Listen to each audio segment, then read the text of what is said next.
الحمد لله رب العالمين والصلاة والسلام على سيد المرسلين وعلى آله وصحبه ومن تبعهم بإحسان إلى يوم الدين أما بعد. أعوذ بالله من الشيطان الرجيم. بسم الله الرحمن الرحيم.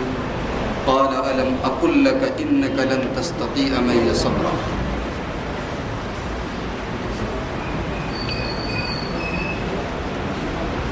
حضرات،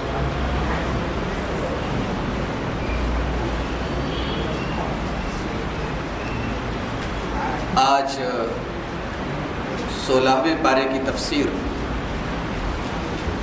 پیش کی جا رہی ہے، اور کل جیسا کہ حضرات نے سنا، حضرت موسیٰ علیہ السلام کا اور حضرت خضر کا واقعہ بیان کیا جا رہا ہے۔ حضرت موسیٰ علیہ السلام کو جب اللہ تبارک و تعالیٰ کی طرف سے یہ بتایا گیا کہ ایک بندہ ہمارا ایسا بھی ہے جس کو ہم نے خاص علم دیا ہے، تو موسیٰ علیہ السلام حضرت خضر کے پاس پہنچے۔ حضرت خضر نے کہا کہ آپ میرے ساتھ رہ نہیں سکتے، صبر نہیں کر پائیں گے۔ موسیٰ علیہ السلام نے کہا نہیں، میں صبر کروں گا۔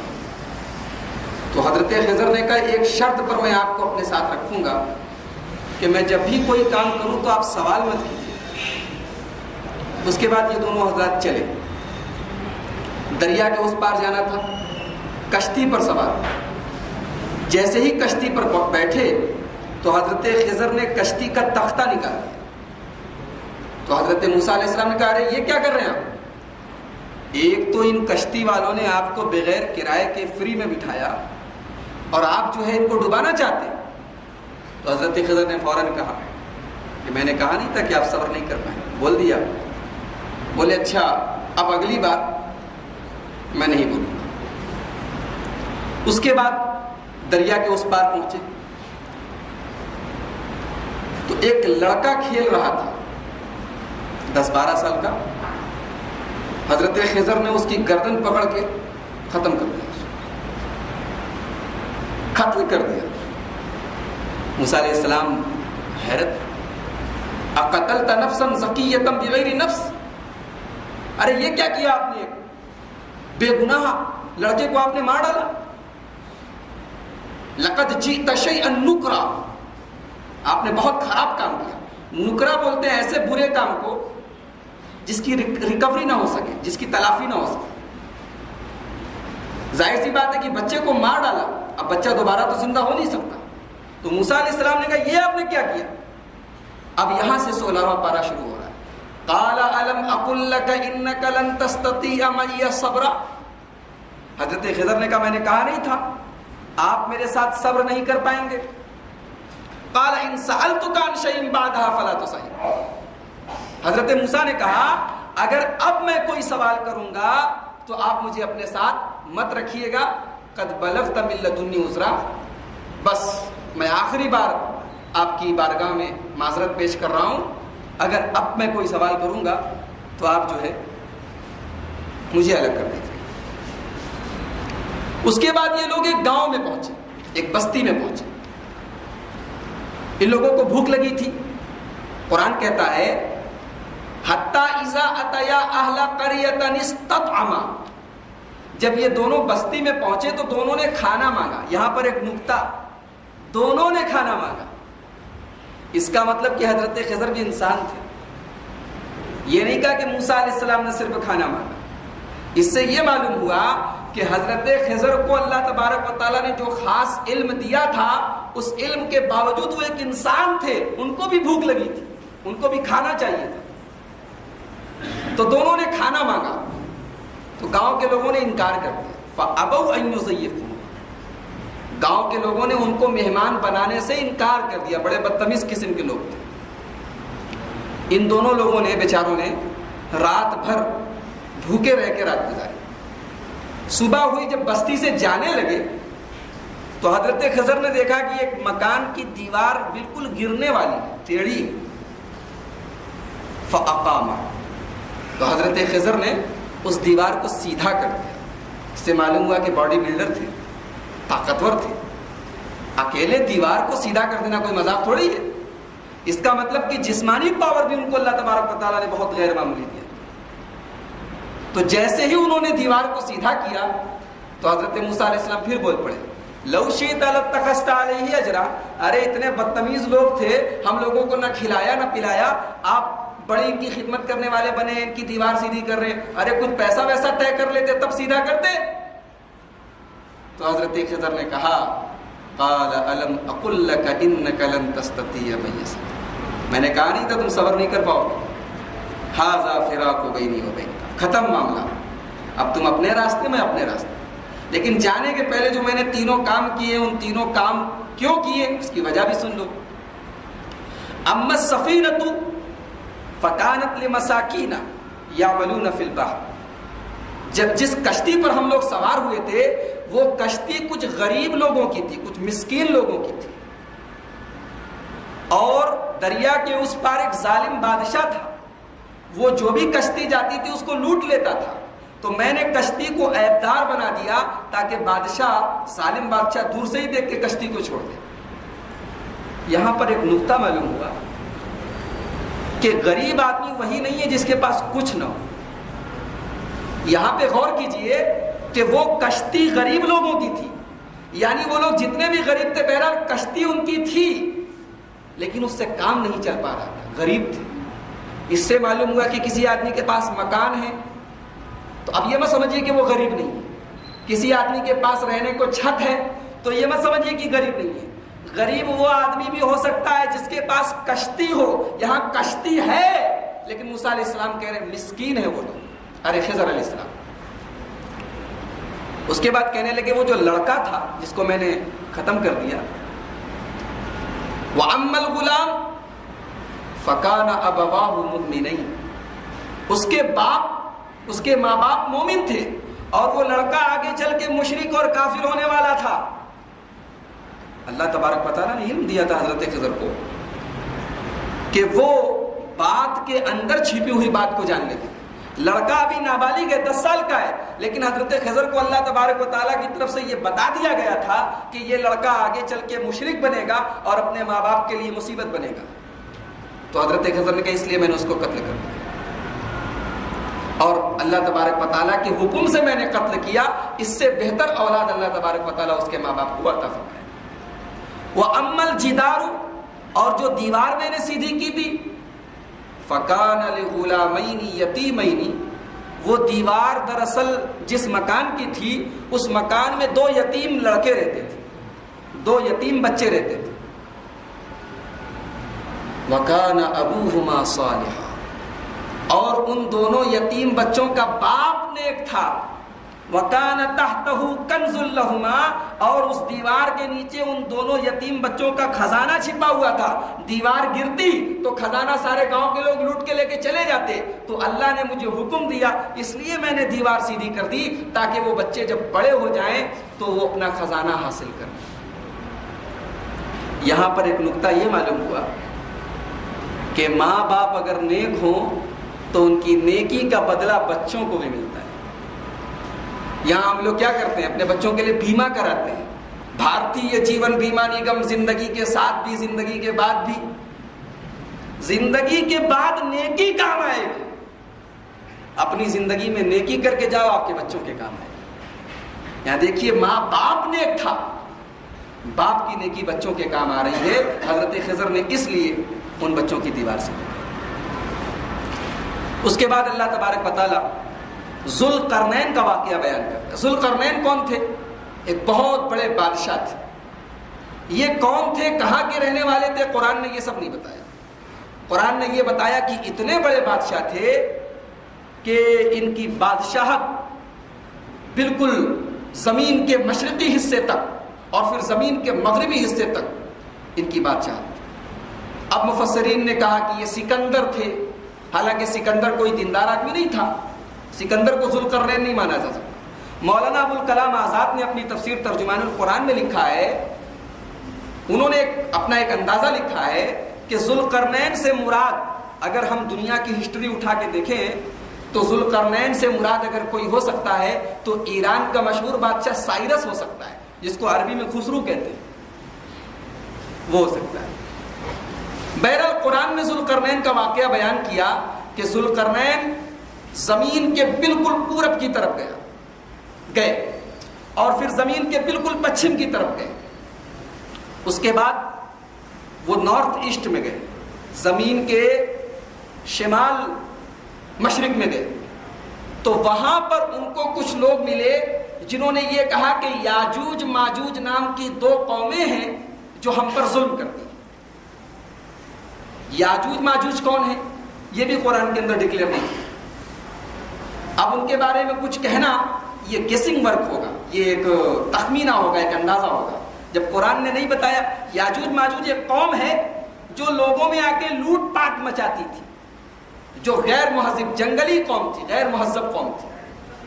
بہت سے لوگوں نے کہا کہ اس سے مراد منگولیا کے قبائل کے لوگ ہیں جو جنگلی ہوتے ہیں۔ بہرحال یاجوج ماجوج آتے تھے اور ان لوگوں کو لوٹ کے چلے جاتے تھے، تو ان لوگوں نے ذوالقرنین سے کہا کہ آپ کوئی ایسی مضبوط دیوار بنا دیں کہ اس پار وہ لوگ آ نہ سکیں، اس پار یاجوج ماجوج ہیں، بیچ میں آپ ایک دیوار بنا دیں تاکہ یاجوج ماجوج ادھر آ نہ سکیں۔ انجینئرنگ کی بہترین مثال قرآن کریم بیان کر رہا ہے۔ اگر آپ قرآن کریم کی ان آیات کو غور سے پڑھیں، ہزاروں سال پہلے حضرت ذوالقرنین نے انجینئرنگ کی بہترین مثال قائم، ایسی دیوار بنائی حضرت ذوالقرنین نے کہ قیامت تک اس دیوار کو یاجوج ماجوج کھول نہیں پائیں گے۔ قیامت آنے کے پہلے جب قیامت قریب ہوگی تب اللہ تبارک و تعالیٰ کے حکم سے یاجوج ماجوج اس دیوار کو ختم کر دیں گے اور یاجوج ماجوج آ جائیں گے اور پوری دنیا میں فساد مچائیں گے۔ یہ صحیح حدیثوں سے یہ بات ثابت ہے۔ تو حضرت ذوالقرنین نے ان لوگوں کے کہنے پر، ان لوگوں نے حالانکہ کہا کہ آپ کچھ پیسہ لے لیجئے، کچھ اجرت لے لیجئے، تو ذوالقرنین اتنے بڑے بادشاہ تھے، انہوں نے کہا مجھے تمہارے پیسے کی کوئی ضرورت نہیں، میں اللہ تبارک و تعالیٰ نے مجھے بہت دے رکھا ہے، اور انہوں نے اس دیوار کو قائم کر دیا۔ یہ دیوار اس وقت دنیا میں کہاں ہے یہ بھی معلوم نہیں، اللہ تبارک و تعالیٰ بہتر جانتا ہے، لیکن اتنا معلوم ہے کہ ایسی دیوار دنیا میں ہے جس کے اس پار یاجوج ماجوج ہے۔ صحیح بخاری کی ایک حدیث میں اللہ کے نبی صلی اللہ علیہ وسلم نے فرمایا، حضرت ام سلمہ اس حدیث کی راوی ہے، کہتی ہے کہ اللہ کے نبی نے ایک دن فرمایا وَيْلٌ لِلْعَرَبِ، عرب کے لیے بربادی ہو، یاجوج ماجوج کی دیوار میں آج تھوڑا سا سوراخ ہو گیا ہے۔ یہ کب اللہ کے رسول نے فرمایا؟ تو 1400 سال پہلے آپ نے فرمایا فتح اليوم من ردم یاجوج و ماجوج ہاکذا، آپ نے اپنی انگلی دکھا کے کہا کہ اتنا سوراخ ہو گیا ہے یاجوج ماجوج کی دیوار۔ وہ دن رات سب محنت کر رہے ہیں۔ ایک حدیث میں اللہ کے نبی نے فرمایا سب روزانہ محنت کرتے ہیں دیوار کو پھاڑنے کے لیے، کھولنے کے لیے، اور شام کو سونے جب چلے جاتے ہیں آرام کرنے کے لیے، پھر اللہ تعالیٰ اس کو ویسے ہی کر دیتا ہے۔ لیکن جب قیامت قریب آنے والی ہوگی تو وہ دیوار کھل جائے گی اور یاجوج ماجوج ساری دنیا میں اپنا آتنک پھیلائیں گے۔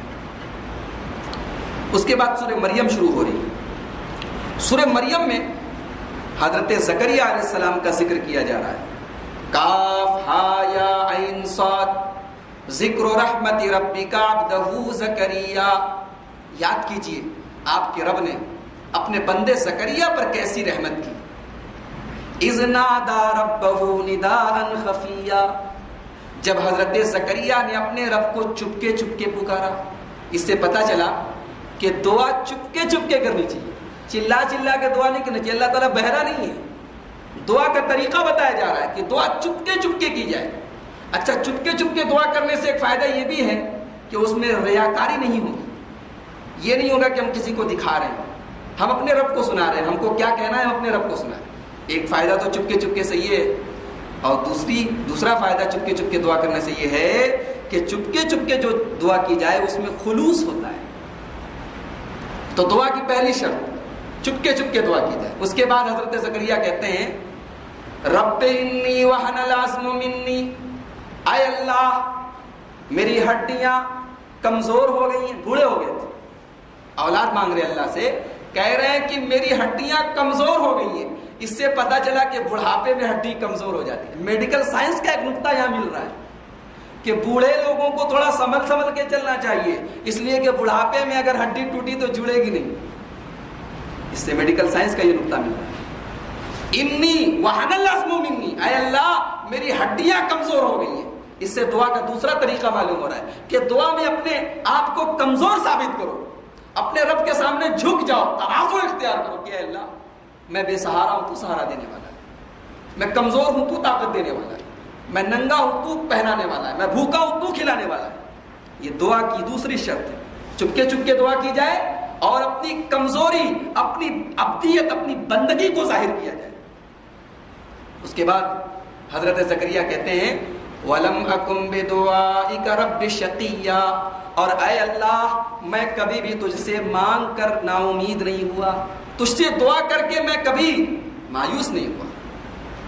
اس سے یہ معلوم ہوا کہ دعا میں اللہ تعالیٰ کی نعمت کا اقرار کرنا چاہیے کہ اللہ تو نے بہت نوازا ہے، یہ بھی نواز دے، یہ دعا بھی قبول کر۔ یہ دعا کی 3 شرطیں حضرت زکریا علیہ السلام کی اس دعا کے ذریعے معلوم۔ اس کے بعد حضرت مریم کا واقعہ بیان کیا جا رہا ہے۔ ہاں کیا عورت ہے!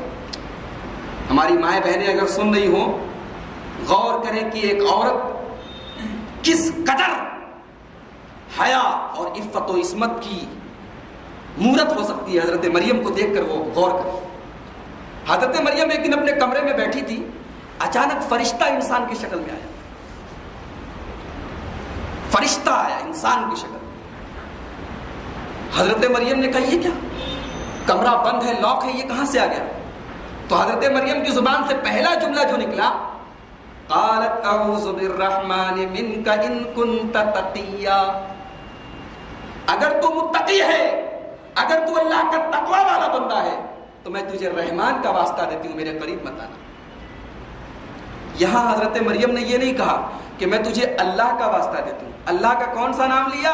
رحمان، یعنی اللہ تبارک و تعالیٰ کی صفت رحمت کا حوالہ دیا کہ اگر تو رحمان کا بندہ ہے، رحم کرنے والے کا بندہ ہے تو میرے اوپر رحم کر، میرے قریب مت آنا۔ اگر تو متقی ہے تو میرے قریب مت آنا۔ اس سے یہ معلوم ہوا کہ جو آدمی زنا کرتا ہے وہ متقی نہیں ہوتا، اور جو متقی ہوتا ہے وہ زنا نہیں کرتا۔ زنا کرنا یہ تقوی کے خلاف ہے۔ اس آیت کریمہ سے یہ بات ثابت ہوئی۔ فرشتے نے کہا ڈریے مت، انما انا رسول ربی، میں آپ کے رب کا فرشتہ ہوں، لأہب لک غلاما زکیہ، میں آپ کو ایک بیٹا دینے کی بشارت لے کر آیا ہوں۔ قالت انا یکون لی غلام، کہ مجھے بیٹا کہاں سے ہو سکتا ہے؟ ولم یمسسنی بشر ولم اکو بغیہ، نہ تو میری شادی ہوئی نہ مجھے کسی انسان نے ٹچ کیا، مجھے بیٹا کہاں سے ہوگا؟ قال کذالک قال کذالک قال ربک هو علی حی، تیرے رب کے لیے بالکل ایزی ہے، تیرا رب بغیر باپ کے بھی بیٹا پیدا کر سکتا ہے، تجھے بیٹا ہوگا۔ پریگننٹ ہو گئی، بغیر شادی کے، بغیر انسان کے ٹچ کیے ہوئے حضرت مریم پریگننٹ ہو گئی، اور ڈیلیوری کا ٹائم آ گیا۔ ہائے ہائے، شرم و حیا والی عورت ہے، سوچ سوچ کے افسوس ہو رہا ہے کہ کل یہ بچہ ہوگا، میں اپنے سماج کو منہ کیا دکھاؤں گی؟ کیا جملہ بولتی ہیں، کہتی ہیں یا لیتنی مت قبل ھذا وکنت نسیا منسیا، کاش آج کے پہلے میں مر گئی ہوتی، کاش میں بھولی بسری داستان ہو گئی ہوتی، میرا کیا ہوگا؟ یہ بچہ کل جب میرے سماج کے سامنے آئے گا میں کیا منہ دکھاؤں؟ اللہ نے تسلی دی، مریم میں گھبرانے کی ضرورت نہیں، تمہارا پروردگار تمہارے ساتھ، تمہارے نیچے ہم نے نہر جاری کر دی ہے، پانی پینا ہو تو نہر جاری کر دی۔ اس کے بعد اللہ نے کہا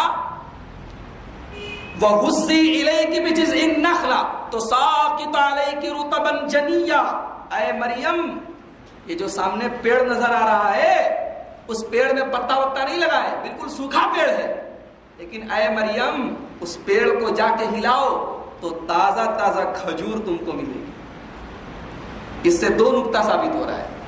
پہلا نقطہ تو یہ کہ ڈیلیوری کے بعد عورت کے لیے کھجور بہت فائدے کی چیز ہے، بچہ پیدا ہونے کے بعد عورتوں کو کھجور کھلانا چاہیے، اس میں بڑی طاقت ہے۔ ایک بات تو یہ ثابت ہو رہی ہے۔ دوسری بات یہ ثابت ہو رہی ہے کہ اللہ تبارک و تعالیٰ چاہتا تو پلیٹ میں لا کے حضرت مریم کو فرشتے کے ذریعے کھجور دلوا دیتا، لیکن کہا نہیں، جا کے پیڑ کو ہلاؤ تب تم کو کھجور ملے گی۔ اس سے یہ معلوم ہوا کہ انسان کو پہلے حرکت کرنا پڑے گا تب برکت ہوگی۔ پہلے عمل کرنا پڑے گا تب اللہ تبارک و تعالیٰ رزلٹ دے گا. ورنہ سوچئے کہ ڈیلیوری کے بعد عورت کمزور ہوتی ہے, لیکن اتنی کمزوری کے باوجود اللہ تبارک و تعالیٰ نے کہا وَغُزِّي إِلَيْكِ بِجِذْعِ النَّخْلَةِ, اے مریم جاؤ اور اس پیڑ کو پکڑ کے ہلاؤ, تب تم کو تازہ تازہ کھجور ملے گی. کھانے پینے کا انتظام ہو گیا, بچہ پیدا ہوا.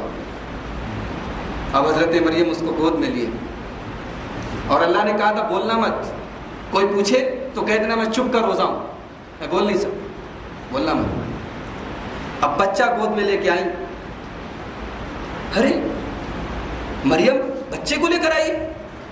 یا اخت ہارون, اے ہارون کی بہن, ما کان ابوک امرأ سوء وما کانت امک بغیہ, نہ تو تیرا باپ برا آدمی تھا نہ تیری ماں زناکار تھی. اے مریم تو کس کا پاپ لے کر آئی؟ پہلا شک حضرت مریم کے کیریکٹر پر ہو رہا ہے. اسی کا تو ڈر تھا ان کو. اب اللہ نے منع کیا, بول نہیں سکتی.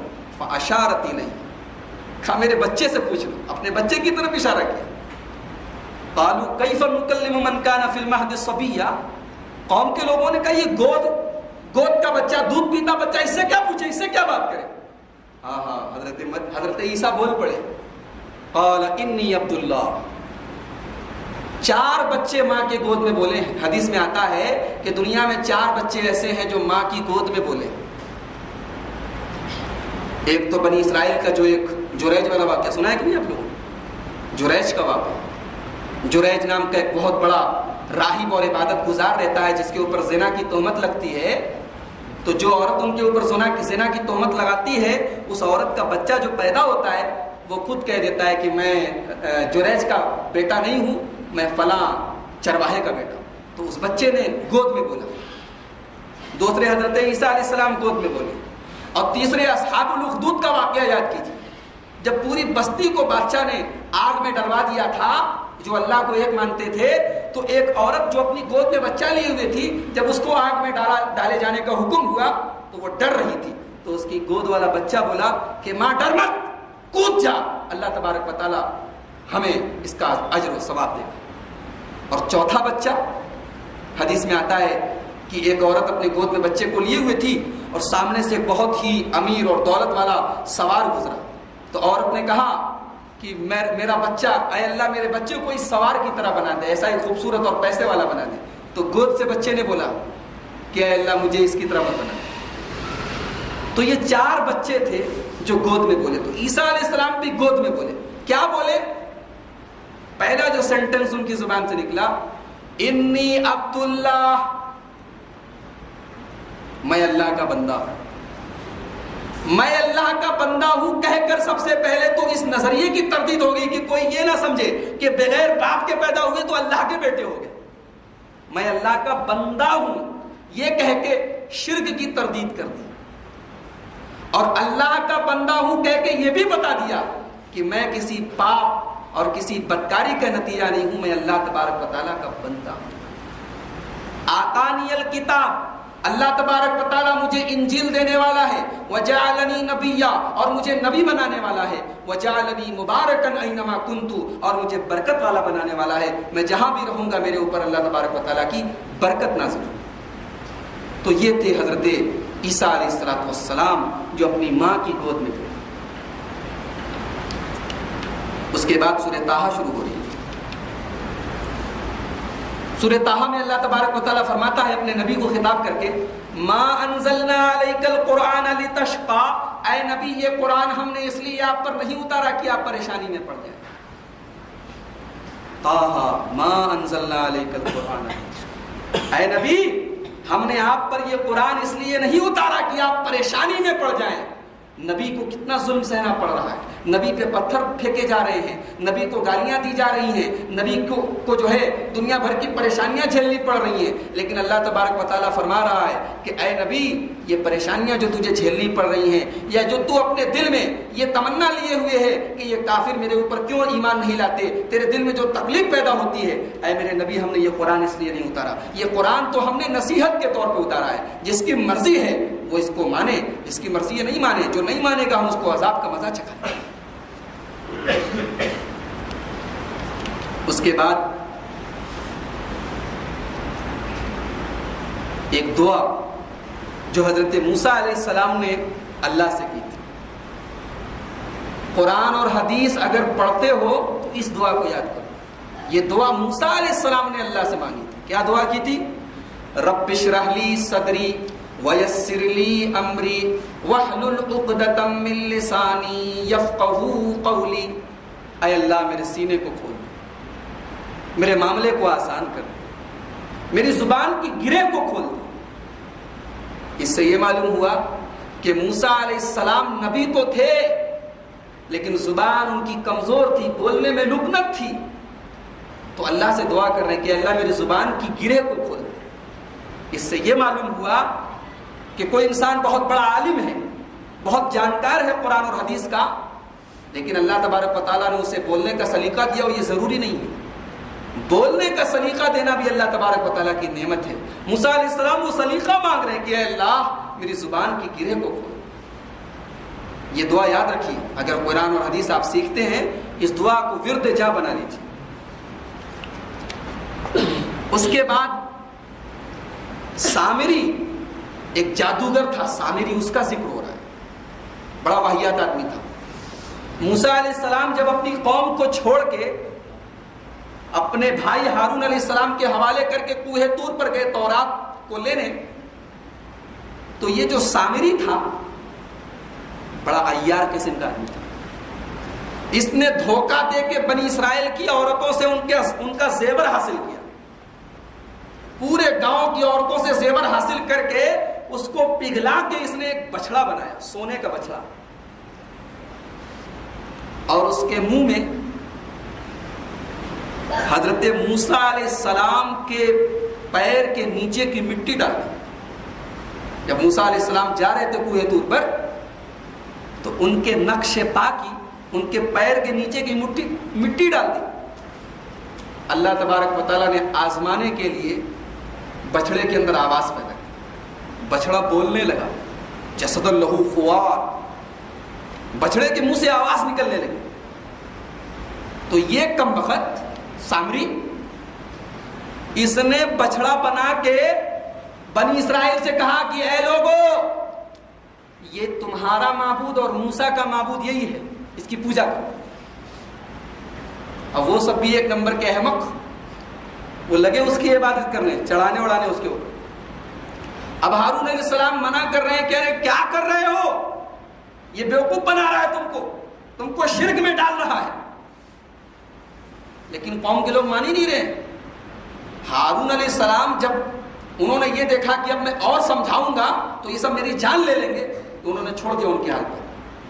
کیونکہ قوم کے لوگوں نے کہا کہ ہم تمہاری بات نہیں مانیں گے، کیونکہ اس بچڑے کے منہ میں سے آواز آ رہی ہے، اس کا مطلب کہ یہی اللہ ہے، یہی معبود ہے.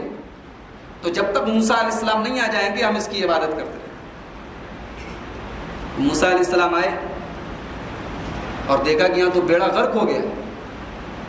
قوم کے لوگ جن کو میں اللہ کی توحید پر چھوڑ کے گیا تھا 40 دن کے اندر اندر شرک میں لت پت ہو گئے. تو سب سے پہلے ہارون علیہ السلام کو پکڑا، اپنے بھائی کو جن کو ذمہ داری دے کر گئے تھے، اور ان کی داڑھی اور بال پکڑ کے کہا بتا تجھے میں نے ذمہ داری دی تھی، تو نے ذمہ داری کیوں نہیں نبھائی؟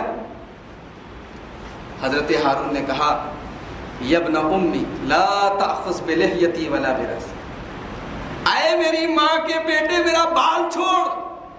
یہ نہیں کہا کہ اے میرے بھائی، کیا کہا؟ اے میری ماں کے بیٹے میری داڑھی اور میرا بال چھوڑ. ماں کے بیٹے کیوں کہا؟ ماں دنیا کی سب سے پیاری ہستی ہوتی ہے. ماں کا نام جب بیچ میں آ جاتا ہے تو آدمی سوچتا ہے کہ یار ماں کا نام آ گیا، معاملہ ہٹاؤ اور ختم کرو. ماں سے ہر انسان کو محبت ہوتی ہے اور ہونی چاہیے. ماں اور باپ سے بڑی نعمت دنیا میں نہیں ہے. زندگی میں ایک ہی بار ملتی ہے، جتنے دن ہیں قدر کرو، جانے کے بعد پھر یہ نعمت نہیں ملے. تو کہا کہ اے میری ماں کے بیٹے میری داڑھی اور میرا بال چھوڑ. تو حضرت موسیٰ نے کہا کہ بتاؤ تم نے ان کو کیوں نہیں روکا، یہ بچڑے کی عبادت کر رہے. تو ہارون علیہ السلام نے کہا کہ انی خشیت ان تقول فرقت بین بنی اسرائیل، میں نے دیکھا کہ میری بات مان ہی نہیں رہے ہیں اور ان کے درمیان بہت اختلاف پیدا ہو جائے گا، اس لیے میں کیا کرتا، میں نے اپنی پوری کوشش کی۔ اب حضرت موسیٰ علیہ السلام سامری کی طرف بڑھے، چل تو بتا تو نے کیوں بنایا یہ سونے کا بچڑا؟ تو اب سامری جواب کیا دیتا ہے، قال بصرت بما لم يبصروا به، کہا کہ مجھے وہ سوجھی جو کسی کو نہیں سوجھی۔ ہاں، بیکار سے بیکار بھلی جو کسی کو نہیں سوجھی وہ مجھے سوجھی۔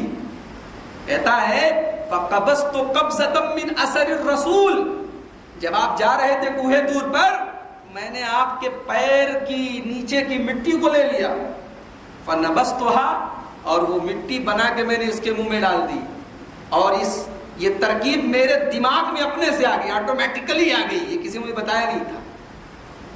تو حضرت موسیٰ نے کہا فذهب، کم بخت کہیں کا، فذهب، نکل جائے یہاں سے، فإن لك في الحياة أن تقول لا مساس، جا تیرے اوپر اللہ تبارک و تعالیٰ کی ایسی پھٹکار آئے گی، تجھے ایسی میں بدعا دے رہا ہوں کہ آج کے بعد جو تجھے چھوئے گا بیمار پڑ جائے گا۔ اور یہی ہوا، سامری کے اوپر اللہ تعالیٰ کا ایسا عذاب آیا کہ جو اس کو چھوتا تھا اس کو بہت بیمار ہو جاتا تھا، بہت بخار آ جاتا تھا۔ اسی لیے سامری کے پاس جب کوئی آتا تھا تو کہتا تھا لا مساس، لا مساس، مجھے چھونا نہیں، ڈونٹ ٹچ می، مجھے چھونا نہیں۔ حضرت موسیٰ نے کہا کہ پہلی پھٹکار تو تیرے اوپر یہ ہے، وانظر الی الہک الذی ظلت علیہ، اور یہ جو تیرا معبود ہے نا یہ بچڑا، دیکھ اس کا کیا انجام کرتا ہوں میں، لنحرقنہ، اس کو پہلے ہم جلائیں گے، ثم لننسفنہ فی الیم نسفا، اور پھر اس کو ہم سمندر میں پھینک دیں گے، جس کو تو اپنا خدا کہتا ہے نا اس کو ہم جلا کے سمندر میں پھینک دیں گے۔ تو اس طریقے سے حضرت موسیٰ علیہ السلام نے اس بچڑے کا کام ختم۔ اس کے بعد حضرت آدم علیہ السلام کا واقعہ بیان، قرآن میں حضرت آدم کا واقعہ 7 جگہ بیان کیا گیا اور 7 جگہ الگ الگ اسٹائل میں بیان کیا گیا۔ اب یہاں پر اللہ تبارک و تعالیٰ حضرت آدم کا جب واقعہ بیان کرتا ہے تو فرماتا ہے کہ آدم اور حوا سے ہم نے جنت میں کہا ان لک الا تجوع فیہا ولا تعری، اے آدم تمہیں جنت میں نہ بھوک لگے گی نہ تم ننگے ہوگے، وَأَنَّكَ لَا تَظْمَأُ فِيهَا وَلَا تَضْحَىٰ، اور نہ تو تم کو جنت میں پیاس لگے گی نہ تم کو گرمی لگے گی۔ اب یہاں پر ایک سوال پیدا ہوتا ہے، جب جنت میں بھوک ہی نہیں لگے گی تو کھا کے کیا فائدہ، پیاس ہی نہیں لگے گی تو دنیا بھر کے شہد اور دودھ اور یہ سب نہریں کس کام میں آئیں گی؟ جب جنت میں نہ پیاس لگے گی نہ بھوک لگے گی نہ آدمی ننگا ہوگا تو کاہے کو کپڑا پہنے گا؟ اس سوال کا جواب یہ ہے کہ جنت میں ایسی بھوک نہیں لگے گی کہ جس بھوک کے بعد انسان پریشان ہو جاؤ۔ جیسے ہی بھوک لگے گی کھانا حاضر، جیسے ہی پیاس لگے گی پانی حاضر۔ دنیا کی طرح نہیں کہ بھوک سے آدمی بے چین اور کھانے کا پتہ نہیں، ایسی بھوک نہیں لگے گی، یہ مراد ہے۔ تو اللہ نے آدم، اچھا ایک نقطہ یہاں پر اور کہ اللہ نے آدم اور حوا دونوں سے کہا کہ تم جنت میں رہو، لیکن جہاں کھانے پینے کی بات آئی وہاں دونوں سے نہیں کہا، آدم سے کہا کہ نہ تو تمہیں بھوک لگے گی نہ پیاس لگے گی۔ ایسا کیوں؟ آدم اور حوا دونوں جنت میں تھے، لیکن اللہ نے یہ بات صرف آدم سے کیوں کہی؟ اس سے یہ نقطہ نکلا کہ کمانے کی اور بیوی کو کھلانے اور پلانے کی ذمہ داری شوہر کی ہے، حوا کو کھلانے اور پلانے کی ذمہ داری آدم کی تھی، اس لیے اللہ نے حوا سے نہ کہہ کے آدم سے کہا کہ تمہیں نہ بھوک لگے گی نہ پیاس لگے گی۔ تو اللہ نے کہہ دیا کہ تم کو نہ بھوک لگے گی نہ پیاس لگے گی اور تم جنت میں جہاں چاہے وہاں عیش کرو، لیکن سنو ایک درخت ہے اس کے قریب مت جانا۔ فوسوس الیہ الشیطان، اب شیطان صاحب آئے، حضرت شیطان صاحب تشریف لائے۔ فوسوس الیہ الشیطان، شیطان آئے، قال یا آدم، کہا ہے آدم، هل ادلک علی شجرۃ الخلد وملک لا یبلی، کہا کہ آدم سامنے جو پیڑ دیکھ رہے ہو اس پیڑ کو کھا لو گے تو تم ہمیشہ جنت میں رہو گے، ایسی بادشاہت تم کو ملے گی جو کبھی پرانی نہیں ہوگی. دیکھ رہے کیسی پٹی پڑا رہا ہے, اس کو کہتے ہیں آنکھ میں دھول جھونکنا. اللہ نے جس پیڑ کے قریب جانے سے منع کیا ہے اس کے بارے میں کہہ رہا ہے اس کو کھا لو گے تو تم کو ہمیشہ ہمیشہ کے لیے جنت میں رہنے کی اتھارٹی مل جائے. فَأَكَلَا مِنْهَا, کھا لیا ابا اماں نے ہم لوگوں کے, آدم اور حوا نے کھا لیا. فَبَدَتْ لَهُمَا سَوْآتُهُمَا, اور جیسے ہی کھایا دونوں کے کپڑے اتر گئے, دونوں ننگے ہو گئے, نیکڈ, ننگے ہو گئے. فَبَدَتْ لَهُمَا سَوْآتُهُمَا, دونوں کی شرمگاہیں نظر آنے لگی. فَاتَّفِقَا يَخْصِفَانِ عَلَيْهِمَا مِنْ وَرَقِ الْجَنَّةِ, اور دونوں جلدی جلدی جنت کا پتا توڑ کے اپنی شرمگاہ کو ڈھانپنے لگے. اس سے دو باتیں ثابت ہوئی. دنیا کے بہت سارے مذہب میں ننگے لوگ ہوتے ہیں. ہمارے ہندوستان میں تو ایک پورا صوبہ ہے ناگالینڈ, تو دنیا کے بہت سارے مذاہب میں انسان جب ننگا ہوتا ہے تو کہتے ہیں کہ یہ پہنچ گیا, یہ ایک دم پہنچ گیا. جب انسان ایک دم آخری انتہا کو پہنچ جاتا ہے تب ننگا ہو جاتا ہے.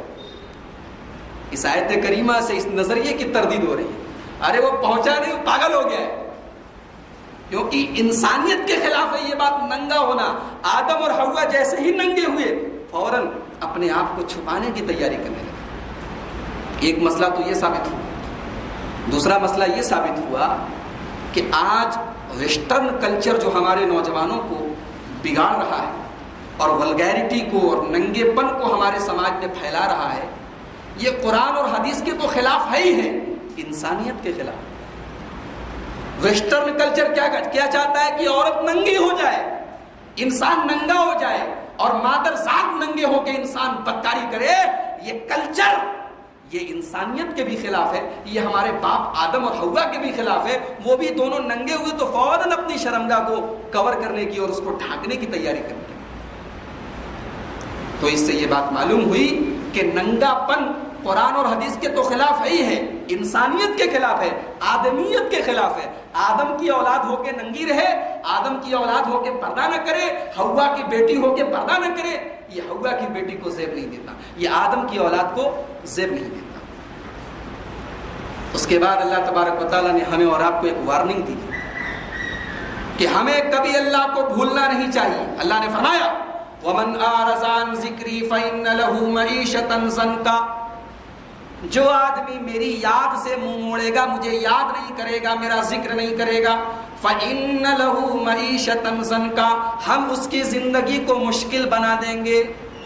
وَنَحْشُرُهُ يَوْمَ الْقِيَامَةِ أَعْمَىٰ, اور جو ہمیں دنیا میں یاد نہیں کرے گا, ہم قیامت کے دن جب اس کو اٹھائیں گے تو اندھا بنا کر اٹھائیں گے. قال ربی لما حشرتنی اعمیٰ وقد كنت بصیرا, اور وہ کہے گا اے اللہ دنیا میں تو میں دیکھنے والا تھا, دنیا میں تو میری آنکھیں تھی, آج تم نے مجھے اندھا بنا کے کیوں اٹھایا؟